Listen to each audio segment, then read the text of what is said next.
Makanya Partai Perindo dikatakan bahwa Partai Perindo adalah partai gerobak katanya. Ya nggak apa-apa. Karena memang banyak gerobak dibagikan memang ya. Kita lihat malah kita bangga. Kenapa? Karena kita bisa memberikan dan merasakan jeritan masyarakat kelas bawah, bagaimana mereka susah mencari rezeki loh Bang, untuk bicara memenuhi kehidupan makan mereka. Kita memberikan juga, kita memberikan perhatian ini Bang. Ini perhatian kepada masyarakat, ya kita bentuk KTA yang berasuransi diberikan cuma-cuma kepada publik. Manfaatnya sangat bermanfaat dong Bang. Iya pasti. Pasti bermanfaat. Pasti bermanfaat. Sekaranglah waktunya.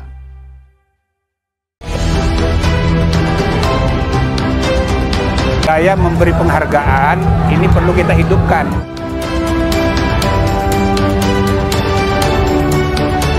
Tahun depan kita akan buat lagi. Selamat kepada Bapak Ibu, penerima Nawacita Award tahun 2022. Semoga menjadi inspirasi dan dorongan bagi generasi bangsa menuju Indonesia Maju 2045.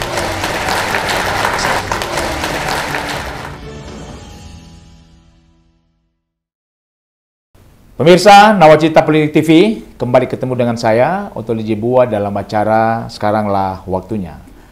Di studio hadir tamu saya di hari ini, Bang Boyke Nofrizon. Siap, makasih. Gimana kabar Bang? Alhamdulillah. Ini kegiatan hari-hari apa ini Bang?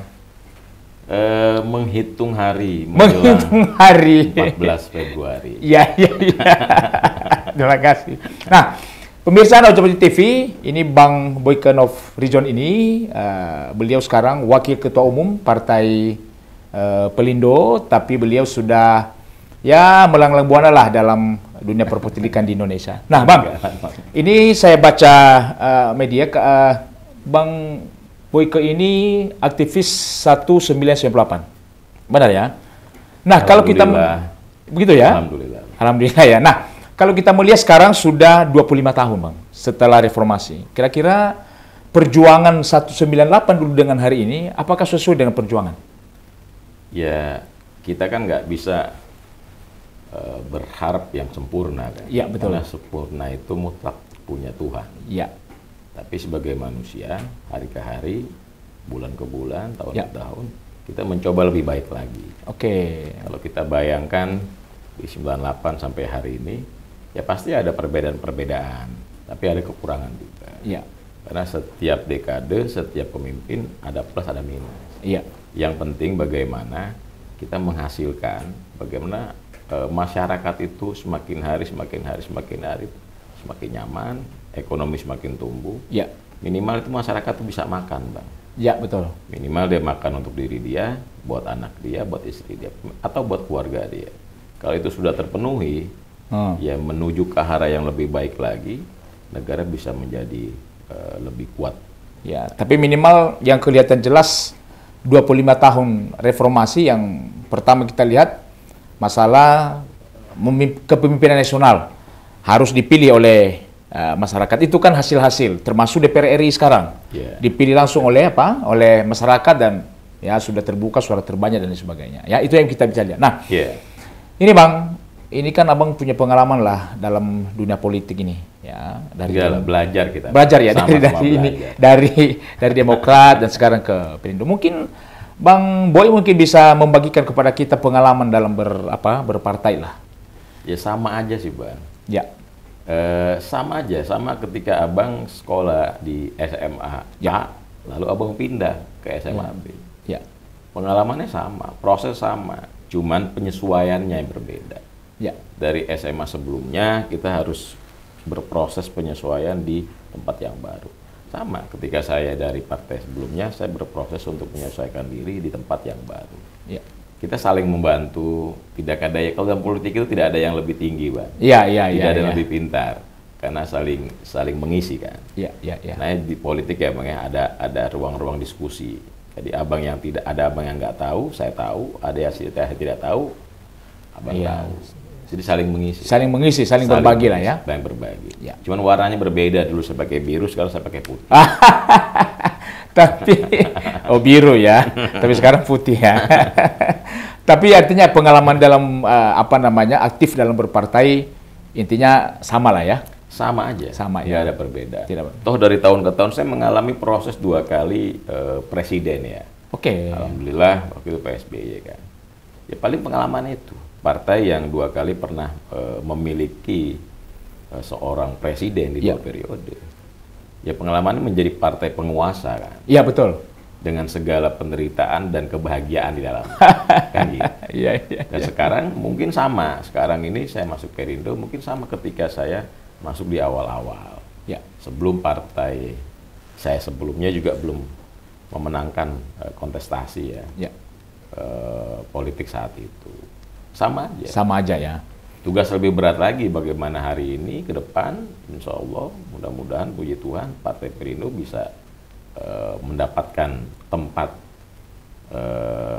dan kepercayaan publik. Publik ya. Sehingga partai ini bisa semakin kuat dan semakin terus maju dan memberikan terbaik untuk negara, bangsa, dan rakyat itu. Makanya pembuktian bahwa partai itu ada di Senayan itu pembuktian yang paling absah ketika partai itu jauh lebih bisa berbuat terhadap Republik ini. Ya.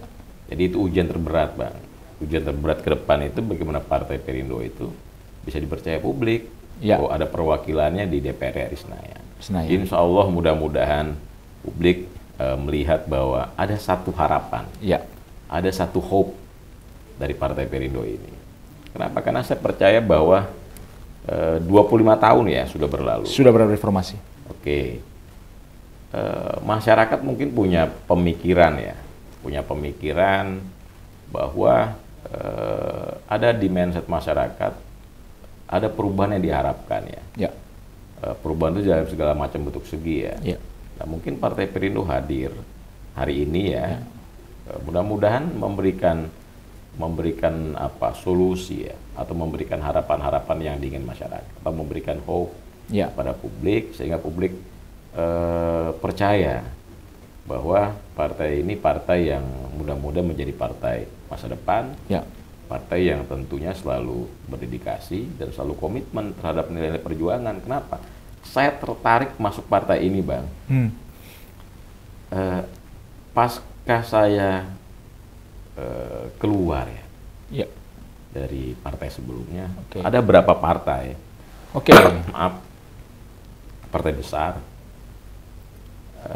yang sudah ada di Senayan. Ya. Tapi ketika Pak Haritano Sudibyo saya berkomunikasi baik, saya melihat ada satu harapan, bukan hanya harapan bahwa saya harus ada di sana, Ya. tapi ada satu harapan di mana partai ini bisa memberikan kontribusi yang jauh lebih besar, Ya. baik kontribusi mengenai ide-ide, gagasan, pemikiran, dan yang lainnya.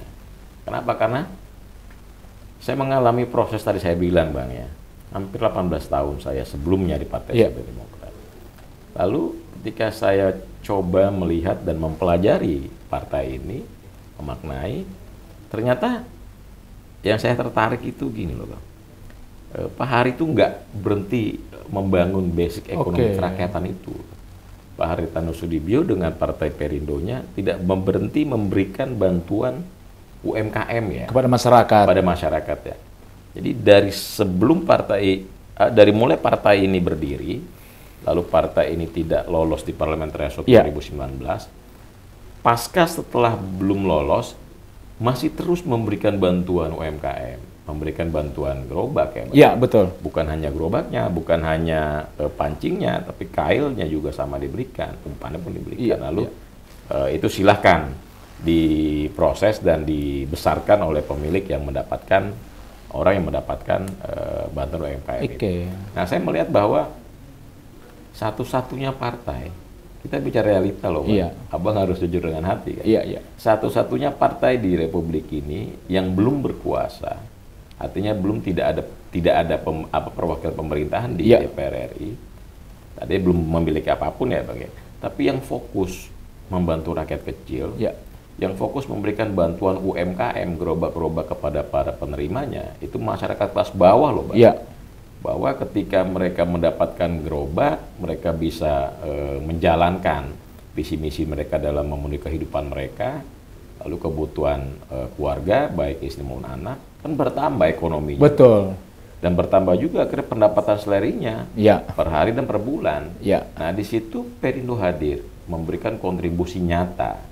Bukan hanya sekedar narasi sebagai seorang politisi, bukan hanya sebagai seorang narasi sebagai partai politik, Betul. tapi memberikan aksi nyata, memberikan bantuan kepada maju tumbuhnya perekonomian kelas bawah, perekonomian atau ekonomi kerakyatan yang didasari oleh ekonomi UMKM. Ya. Karena gini Bang, kembali 98 ya Bang. Kalau kita bicara 98 ke flashback, 98 itu terjadi resesi ekonomi kan? Ya. Oke. Para pengusaha besar gulung tikar. Gulung tikar. Nah, akhirnya ekonomi kita masih bisa bertahan. Nah, bertahannya ekonomi saat itu karena kekuatan UMKM, Bang. Ya. Karena hampir 90% kekuatan ekonomi nasional itu ditopang oleh kekuatan UMKM. Coba bayangkan kalau UMKM kita tidak kuat di 98, Republik ini bubar. Nah, dari landasan itulah Pak Hari melihat mendasari bahwa maju tumbuhnya ekonomi kerakyatan, berkembangnya UMKM ya Bang, para pelaku-pelaku pedagang-pedagang yang langsung ya berkomunikasi dengan publik, itu bisa, bukan hanya bisa, tapi sebagai gambaran Republik ini bisa jauh lebih besar kalau UMKM ditopang dengan sangat baik. Nah, Pak Hari sebagai seorang politisi yang berbasis seorang ekonom melihat peluang itu bahwa negara ini jauh lebih besar ketika pelaku-pelaku UMKM-nya diperlebar dan diperbanyak. Ini kan bagian dari entrepreneur kan. Mereka bekerja sendiri, digaji sendiri, berpendapatan sendiri. Dan nilainya nggak kecil loh Bang. UMKM gerobak itu nilainya nggak kecil. Pendapatan sehari mereka bisa mencapai 1 juta. Ya, satu hari ya. Mungkin lebih. Nah, kalau setiap publik masyarakat Indonesia yang tidak bekerja, kita punya pengangguran berapa juta sekarang? Kurang lebih sekitar 3-40 kan. Kalau setiap masyarakat tidak bekerja, lalu kita supporting, minimal kita memberikan persentase berapa persentase, supporting masyarakat itu untuk bisa memulai kehidupan baik mereka dengan melakukan kegiatan UMKM. Pendapatan itu gak kecil, antara 1 juta sampai 1,5 juta, bahkan bisa 2 juta per hari. Dikalikan sebulan, artinya negara terbantu. Kalau kekuatan ekonomi publik masyarakat itu perlahan-lahan tumbuh, itu akan berakibat selaras ya Bang, itu dengan kekuatan ekonomi yang semakin tumbuh kembang. Kenapa? Karena kita lihat, kita contoh lagi bicara soal Korea Selatan. Dalam 10 tahun ke depan ini Korea Selatan menjadi negara yang sangat luar biasa dalam ekonomi. Wih ya, pendapatan brutonya ya, PDB-nya itu bisa mencapai per orang ya. Per orang itu bisa di angka sekitar kurang lebih per bulan itu bisa dapat gaji sekitar 50 sampai 100 juta. Oh, cukup besar. Kalau dia dalam satu rumah bisa 4 orang, artinya 200 juta per rumah. Dan kita jangan meniru, atau bukan, kita ngambil contoh nggak jauh-jauh deh, nggak usah kita bicara soal negara-negara Eropa. Kita bicara bisa nggak kita seperti negara Korea Selatan? Karena Korea Selatan sama dengan kita, merdekanya di hari yang sama. Di tahun yang sama. Kan sama. Tapi kenapa negara Korea Selatan bisa jauh lebih besar hari ini ekonominya? Kan banyak faktor ya, kita kenapa tidak maju. Banyak faktor lah plus minusnya. Tapi minimal kita mengikuti langkah-langkah yang dilakukan sama mereka. Pertama, kita bicara bahwa mereka fokus dengan ekonomi kerakyatannya. Mereka membangun dan membantu masyarakat kecil dan benar-benar fokus di maintain dari segala macam sektor. Si A mau jualan, benar-benar di maintain sama pemerintah. Si B pokoknya bicara entrepreneur ya. Si B mau menjadi seorang seniman, penyanyi segala macam, di maintain sama pemerintah. Dari mulai awal dilatih sampai mereka rekaman, sampai mereka menjadi artis, di maintain. Sehingga ketika jadi artis, akhirnya pendapatan itu berbalik kepada negara. Produser dapat haknya, artis dapat haknya, negara dapat haknya lewat pajak. Makanya pendapatan K-pop. Jadi di Korea Selatan itu K-pop menjadi salah satu penyuplai kekuatan ekonomi negara. Karena pajaknya salah satu yang nomor 2 terbesar kalau nggak salah di Korea Selatan. Itu dari hasil K-pop. Makanya K-pop Korea Selatan mendunia. Mendunia. Coba K-pop mana ya Korea Selatan nggak K-pop cowoknya, penyanyi ceweknya, semua mendunia. Tidak hanya disukai oleh Asia, bahkan di luar negeri sampai ke Eropa itu disukai. Betul. Karena di-maintain, tata kelolanya di-maintain. Baik orang yang mau jualan, baik orang yang mau bicara menjadi entrepreneur ya Bang. Ya. Nah, pemerintah merubah mindset-nya, yaitu mengedepankan entrepreneur sebagai salah satu kekuatan yang bisa dihasilkan dan dimiliki oleh pada masyarakat, dan kembali hasilnya dimiliki masyarakat dan juga akan dinikmati oleh pemerintah. Ya.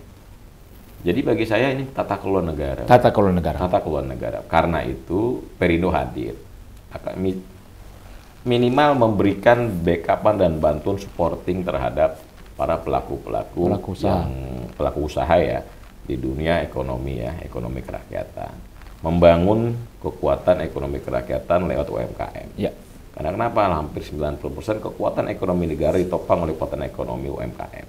Dan di situ Perindo hadir, dan di situ Pak Hari memiliki landasan besar atau visi misi perjuangan besar bagaimana dia bukan hanya seorang politisi, tapi karena memang basic dia seorang pengusaha juga.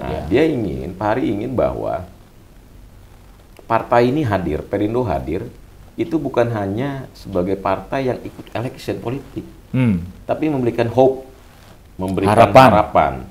Yaitu impian-impian yang masyarakat inginkan. Mengenai apa? Masyarakat nggak jauh-jauh Bang, bicara ekonomi. Bicara ekonomi dan kelangsungan perut mereka. Betul, betul. Nah, Pak Hari memiliki pandangan yang jauh lebih progresif bagi kita, bagi saya, bahwa negara mau besar itu bagaimana membangkitkan ekonomi rakyatnya dulu. Ekonomi rakyat mana? Ekonomi rakyat kecil. Nah itu di situ dia melihat bahwa ketika ekonomi rakyat kecil ini bertambah, naik pelan-pelan dan tumbuh, nah ekonomi bangsa pun akan jauh lebih baik lagi, akan tidak stagnan bahkan tidak turun. Dan persoalan masyarakat yang kita lihat pada posisi pengangguran yang hari ini cukup signifikan ya, dari tahun ke tahun nih, dari periode ke periode, dari presiden ke presiden, pengangguran tetap pengangguran. Bang. Negara belum bisa memberikan subsidi, negara belum bisa menggaji pengangguran seperti ada di Eropa. Nah minimal pengangguran itu kita berikan supporting, mereka membangun diri sendiri, mereka menjadi entrepreneur sendiri, bekerja sendiri dan menggaji dirinya sendiri. Lewat apa? Lewat jualan-jualan yang diberikan oleh Partai Perindo, yaitu berikan supporting modal, baik itu modal usaha maupun modal gerobaknya. Dan itu nggak kecil nilainya, Bang. Ya, cukup besar ya. Nah, bagi saya bukan persoalan, saya juga bingung sama Pak Haritanu. Karena dia terlalu berharap bahwa negara ini bisa maju lebih besar. Kalau memang tata kelola negaranya atau memberikan masukan kepada publik atau masyarakatnya secara ekonomi itu bisa terarah dan terukur. Ya. Makanya dia fokus di situ. Makanya Perindo punya tagline tentang kesejahteraan. Fokus dia kesejahteraan. Kesejahteraan. Nah, kenapa kalau masyarakat sudah sejahtera secara lahiriah, minimal dia bisa mencukupi kehidupan keluarga mereka, bisa mencukupi lebih dari itu, misalnya sekolah anak-anaknya, itu jauh lebih baik. Negara bisa bangkit pelan-pelan. Dan dia yakin negaranya bisa bangkit. Karena menuju 45, katanya ada analisa dari luar negeri yang katakan bahwa Indonesia menuju 45 menjadi negara yang besar, menjadi negara yang jauh lebih baik dan jaya. Mudah-mudahan itu terjadi. Kalau pemikiran tokoh nasional, tokoh bangsa memiliki pemikiran sama seperti beliau, tidak hanya berpikir kekuasaan, tidak hanya berpikir soal bagaimana saya mendapatkan A, B, dan C, tapi berpikir juga ada hak negara di situ, ada hak masyarakat di situ. Gitu loh. Kalau seorang politisi, tokoh bangsa berpikir ada hak negara di situ, ada hak warga negara di situ, itu mungkin jauh lebih baik.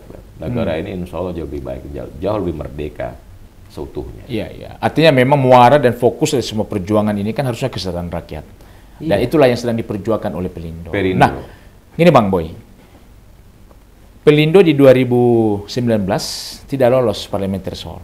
Ya. Tentu kita berharap 2024 Ya, dia lolos minimal 4% soalnya. mudah-mudahan. Nah, melihat 2019 tidak lolos, ini maju 2024. Ini ada strategi nggak yang dilakukan oleh Partai Pelindo sehingga dia bisa mencapai 4%? Kalau strategi sama ya Bang ya. Oke. Partai politik memiliki strategi yang sama lah. Karena nggak jauh dari itu aja. Tapi yang penting gini, di balik strategi pemenangan, baik pemenangan calon legislatif maupun pemenangan partainya, ada manfaat yang diharapkan, yang didapatkan oleh publik. Itu yang jauh lebih baik. Jadi bukan saja calonnya, bukan saja partainya yang mendapatkan hasil, tetapi publik juga mendapatkan hasil. Ada manfaat lah yang Ada didapat. manfaat. Kalau selama ini kan kita bicara ada teori transaksional, itu sudah menjadi budaya kan. Itu mau diapakan lagi? Tapi minimal ada manfaat yang didapatkan oleh publik, oleh masyarakat, tentunya secara edukasi, secara pendidikan. Artinya ada kepedulian partai, ada kepedulian para calon legislatif, atau ada kepedulian dari grand strategi yang dimiliki oleh Partai Perindo atau partai apapun. Yang grand strategi ini juga memiliki manfaat untuk publik, untuk masyarakat Indonesia. Jadi simbiosis mutualisme. Nah, dalam satu sisi ini saya buka ya. Partai Perindo Pak Hari memberikan salah satu kita bicara bukan konsep ya. Kita bicara bahwa ketika kita menjelang election, tadi kan Bang bilang, apa sih ada kepentingan partai, kepentingan para calon legislatif terhadap publik.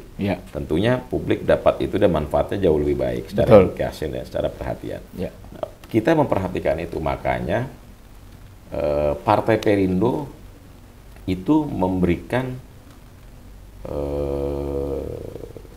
asuransi gratis. Sekitar 20 juta orang kurang lebih produksi di awal. Asuransi gratis akan diberikan kepada publik. Itu pemilih Perindo? Pemilih Partai Perindo? Ya kita nggak tahu apakah itu pemilih Perindo. Biarkan publik, biarkan masyarakat Indonesia memaknai apakah Partai Perindo memberikan hope kepada masyarakat. Nah, cara mendapatkannya bagaimana? Ya didistribusikan. Jadi ada apa namanya? Ada pendistribusiannya. Oke. Pendistribusiannya secara cuma-cuma diberikan kepada publik, kepada masyarakat. Jadi yang mendapatkan itu kan publik ya? Tidak ada nggak ada ini misalnya siapa, ini kelompok siapa. Kita berikan cuma-cuma. Tadi saya bilang bahwa partai punya niat, partai punya keinginan, punya harapan, punya impian menang. Caleg calon legislatif punya harapan, punya impian menang. Ya, pasti. Oke. Selama ini kan kita hanya memberikan narasi kepada publik. Nah, kita berpikir bukan hanya narasi. Ada manfaat simbiosis mutualisme. Ya, sudah pasti. Yang kita berikan bukan hanya manfaat sesaat, Bang. Betul. Kalau kita bicara manfaat sesaat, ya selesai aja, uangnya piru. Nah, bagi kita, ke depan itu sudah tidak lagi berfungsi dengan baik. Karena ketika nanti ke depan tata kelola pemilihan umum ya, baik pemilihan presiden maupun pemilihan legislatif, itu sudah dikelola dengan berbasis IT, itu nggak bisa lagi uangnya piru, Bang. Partai pasti akan memberikan pembelajaran edukasi-edukasi yang dianggap baik kepada publik. Nah, kita memulai itu. Kita memberikan bukan hanya sekedar narasi, kita memberikan perhatian. Jadi hari ini bukan lagi bukan hanya kita memberikan bantuan UMKM atau gerobak kepada masyarakat kelas bawah. Tapi kita memberikan juga perhatian dalam bentuk apa? Kita memberikan, Pak Hari memberikan, Partai Perindo memberikan asuransi kepada masyarakat Indonesia. Artinya manfaatnya berkelanjutan.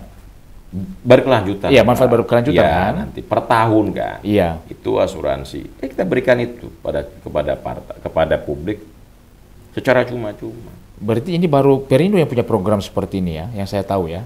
Ada membagikan asuransi kepada masyarakat. Sesuatu yang kita berikan, kita sampaikan kepada publik, tentunya memiliki manfaat dong dalam jangka waktu yang cukup panjang. Betul. Bukan hanya memiliki manfaat hari ini diberikan, besok selesai. Kan besok habis, Bang. Iya, iya. Hari ini diberikan, lalu besok dibelanjakan. Selesai itu. Habis kan?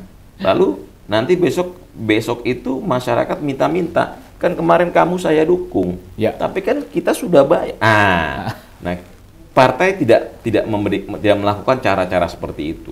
Iya, iya, iya. Partai berpikir apa yang bisa mendapatkan manfaat ya yang diberikan dari partai Perindo kepada publik.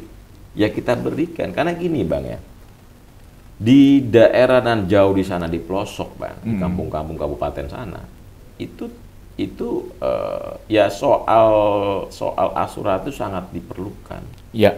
Sangat dibutuhkan oleh masyarakat kelas bawah, oleh para pedagang-pedagang petani yang ada di desa sana. Dia butuh itu. Ini asuransi apa? Asuransi kesehatan? Asuransi jiwa? Ada asuransi jiwa ya. Iya. Ya sama termasuk kesehatannya ya. Nah, apa nggak tidak terbentuk dengan BPJS? Bukan, artinya enggak dong, ini kan hak-haknya. Oke. Jadi KTA. Jadi berbentuk KTA.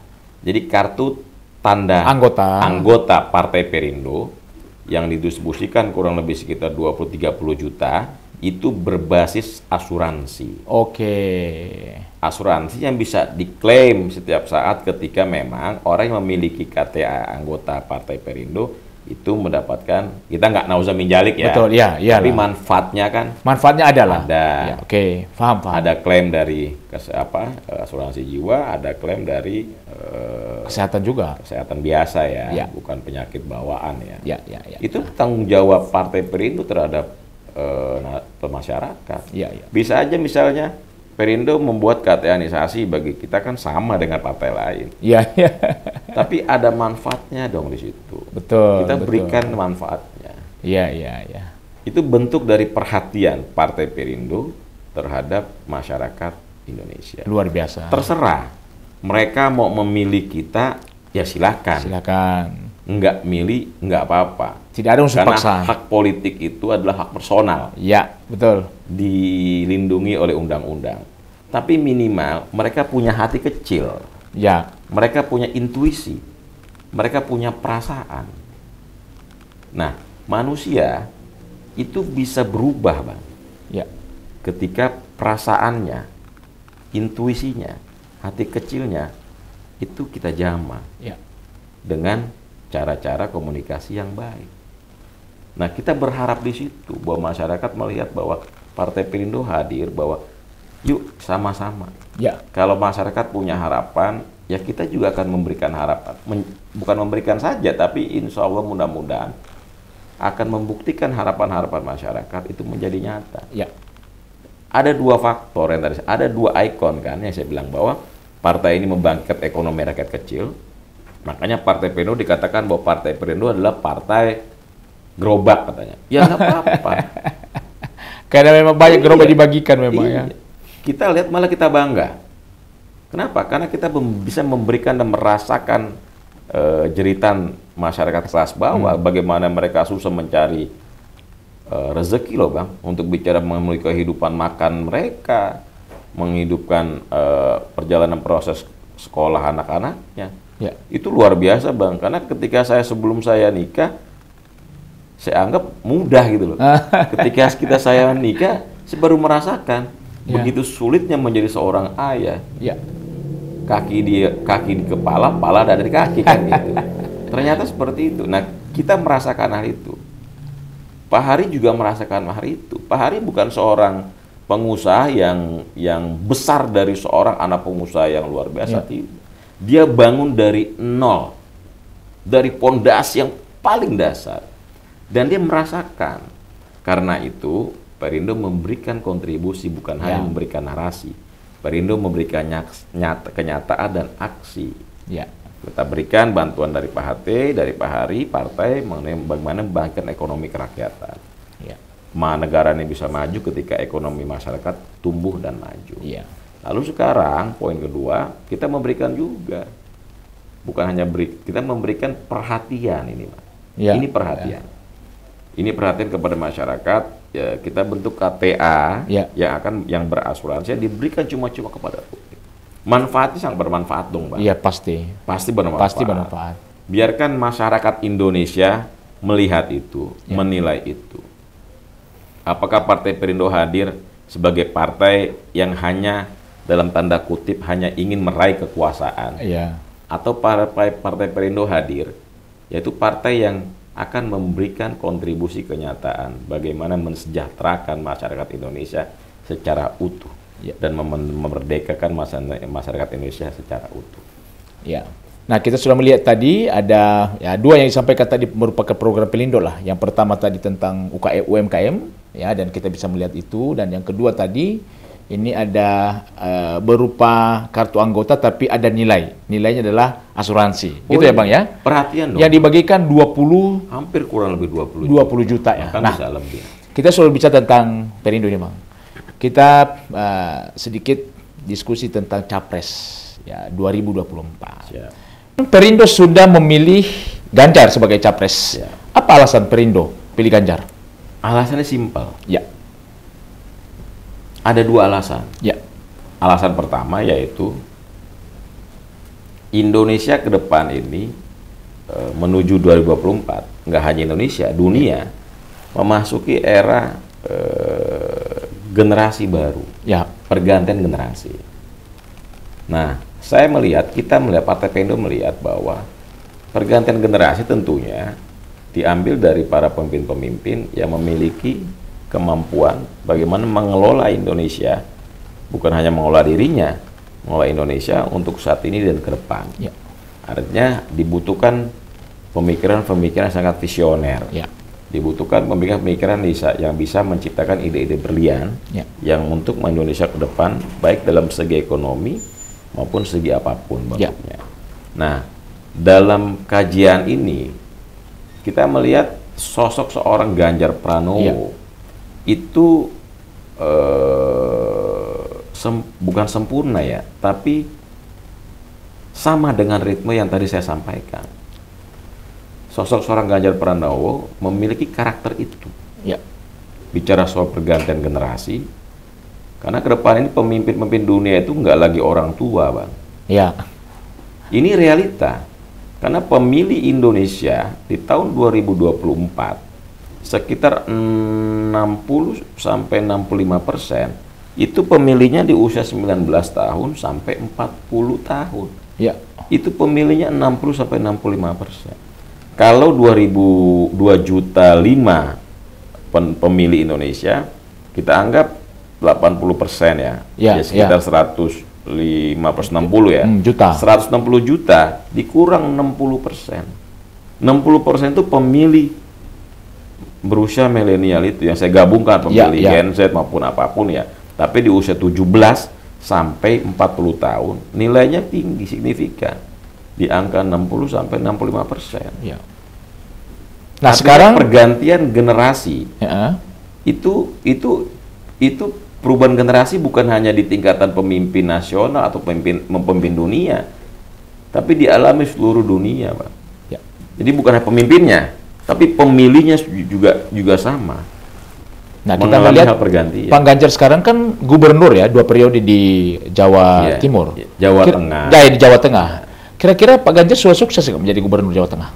Kalau kita bicara sukses ya Bang, dilihat dari rekam jejak, Ya. dilihat dari berapa sih yang selama periode dia berkuasa, apa yang diberikan Ya. kontribusi terhadap minimal provinsi. Iya. Nah, kita tidak bisa menilai secara utuh. Ya. Kenapa? Karena ada plus dan ada minus. Kalau kita bicara bahwa oh ini bagus plus, tapi ada minusnya. Lalu ada minus, ada plusnya.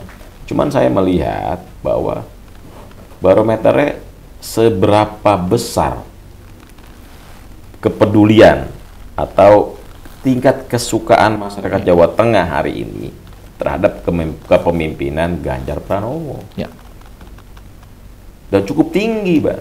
Dan itu bisa menandakan bahwa kepuasan masyarakat Jawa Tengah terhadap kepemimpinan seorang gubernur yang namanya Mas Ganjar Pranowo cukup luar biasa.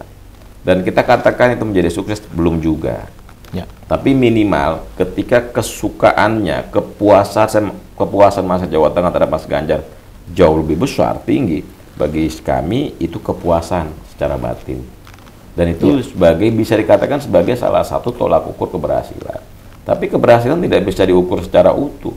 Ada plus, ada minus. Ya. Namanya kepemimpinan ya Bang. Kita lihat, kita kembalikan kepada masyarakat Jawa Tengah, sejauh mana kepuasannya cukup tinggi. Seperti kepuasan hari ini masyarakat terhadap kepemimpinan Pak Jokowi. Ya. 80%. 80%. Lalu kita anggap bahwa Pak Jokowi berhasil secara utuh. Enggak juga kan. Masyarakat itu menilai bahwa pemimpin itu ada plusnya, ada minusnya. Ya. Baik dari zaman Pak Karno, dari zaman Pak Soeharto, dari zaman bla bla bla, Pak SBY, Gus Dur, Bu Mega hari ini, Gus Dur, Bu Mega, Pak SBY, Pak Jokowi. Ya. Ada plus minusnya. Tapi dilihat ketika kepuasan masyarakat Indonesia hari ini 80% terhadap kepemimpinan Jokowi, ada rasa kepuasan. Ini bicara batin. Ya, ya. Batin loh. Batin tidak bisa dibeli loh. Betul. Gitu loh. Bicara batin, masyarakat Indonesia cukup berterima kasih kepada Pak Jokowi karena rasa kepuasan mereka terhadap kepemimpinan nasional cukup baik. Sama. Rasa terima kasih masyarakat Jawa Tengah kepada Mas Ganjar Pranowo cukup baik karena tingkat kepuasannya juga cukup besar. Cukup besar ya. Karena itu, karena Mas Ganjar memiliki karakteristik tentang nilai-nilai perjuangan bagaimana bisa memajukan Republik ini, punya visioner ke depan.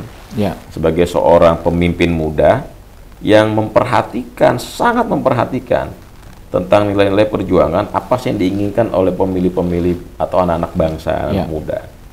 Itu bukan hanya untuk meraup suara anak muda, milenial, bukan.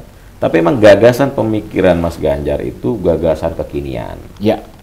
Sangat visioner. Sehingga Partai Perindo mengambil pilihan untuk mendukung Mas Ganjar Pranowo. Kenapa tadi? Karena gagasan tadi saya bilang, karena ke depan itu bicara pergantian generasi ya. Mas Ganjar ada di posisi itu, satu. Dan posisi kedua atau poin kedua yaitu ketika kita akhirnya menjatuhkan pilihan kepada Mas Ganjar, karena melihat bahwa nilai-nilai perjuangan yang kita lihat ya, Mas Ganjar sebagai seorang politisi sama dengan seirama dengan nilai perjuangan Partai Perindo yang mengedepankan nilai-nilai perjuangan masyarakat kecil. Ya. Dan persamaan ini yang akhirnya membuat Partai Perindo menjatuhkan pilihan kepada Pak Ganjar ya? Pak Ganjar Pranowo. Jatuh hati kepada Pak Pranowo. Kalau kita coba perbandingkan dengan capres lain bisa nggak Bang? Plus minus ya Bang. Plus minus ya, itu yang saya katakan tadi. Gini, capres lain. Ya.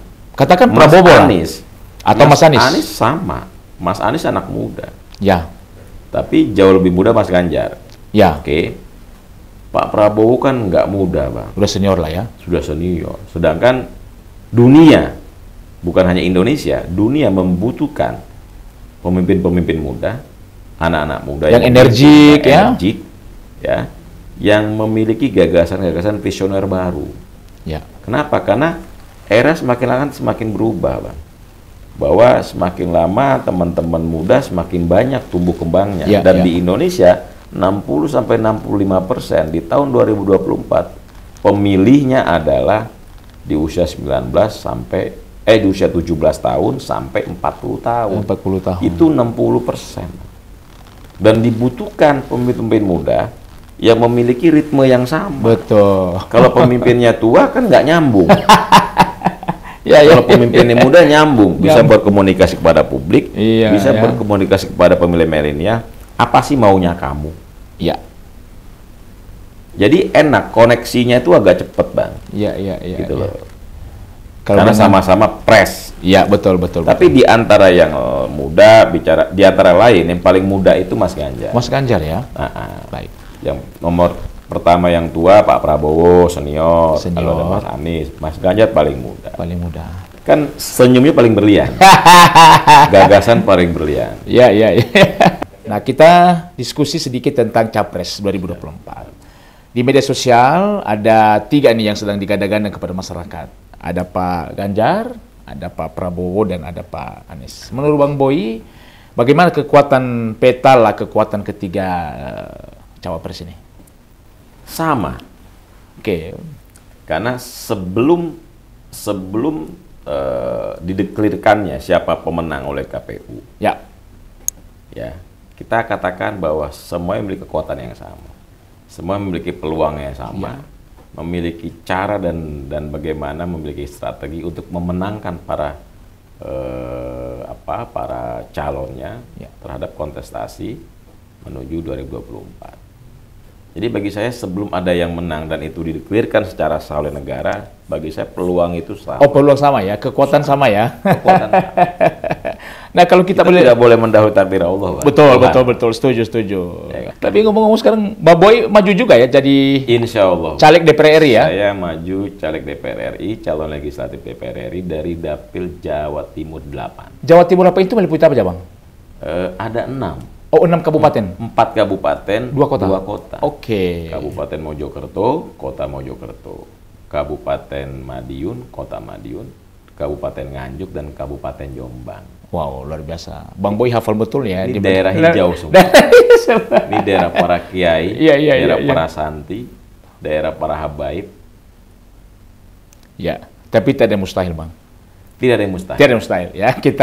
Kita percaya di pemilu 2024 nanti Bang Boy bisa mendapat suara yang cukup ya, yang signifikan di daerah Jawa Timur 8. Silakan Bang, ada closing statement, Bang. Closing statement. Iya. Ya, bagi saya sebagai seorang politisi ya. Kontestasi menuju 2024 itu sebagai landasan bagaimana ke depan kita bisa melihat Indonesia maju, tumbuh dan besar. Ya.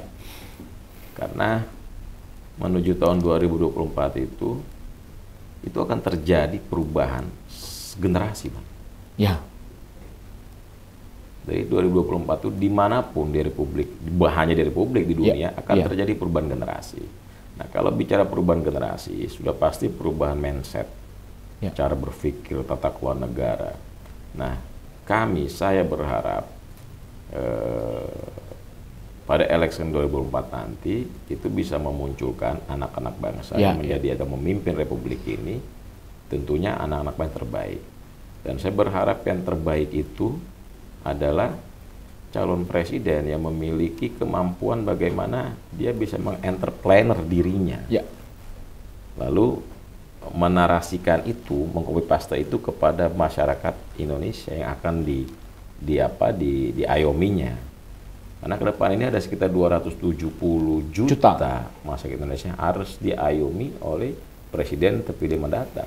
Nah, kalau presiden terpilih mendatang itu bisa menjadi seorang entrepreneur yang teruji, tentunya akan berimbas kepada masyarakat yang ada di bawahnya, yang dipimpinnya. Dan saya melihat Mas Ganjar Pranowo sebagai calon presiden Republik Indonesia memiliki karakter itu, memiliki visi misi itu, memiliki prinsip-prinsip bagaimana tidak hanya memajukan Indonesia dalam segi yang jauh lebih luas lagi, tapi dia berpikir bagaimana Indonesia bisa maju ke depan itu menciptakan entrepreneur baru. Dan dia mengatakan, saya sebagai entrepreneur, saya harus menciptakan entrepreneur baru, tentunya masyarakat Indonesia yang insya Allah apabila terpilih itu bisa menjadi bagian tanggung jawabnya. Saya melihat bahwa gagasan Indonesia ke depan itu ada di Mas Ganjar Pranowo. Luar biasa. Terima kasih Bang Boy. Tadi closing statement-nya benar apa dikatakan oleh orang bahwa setiap orang ada masanya dan setiap masa ada orangnya. Terima kasih. Salam sehat untuk kita semua. Terima kasih. Terima kasih Bang. Terima kasih Bang. Assalamualaikum warahmatullahi wabarakatuh.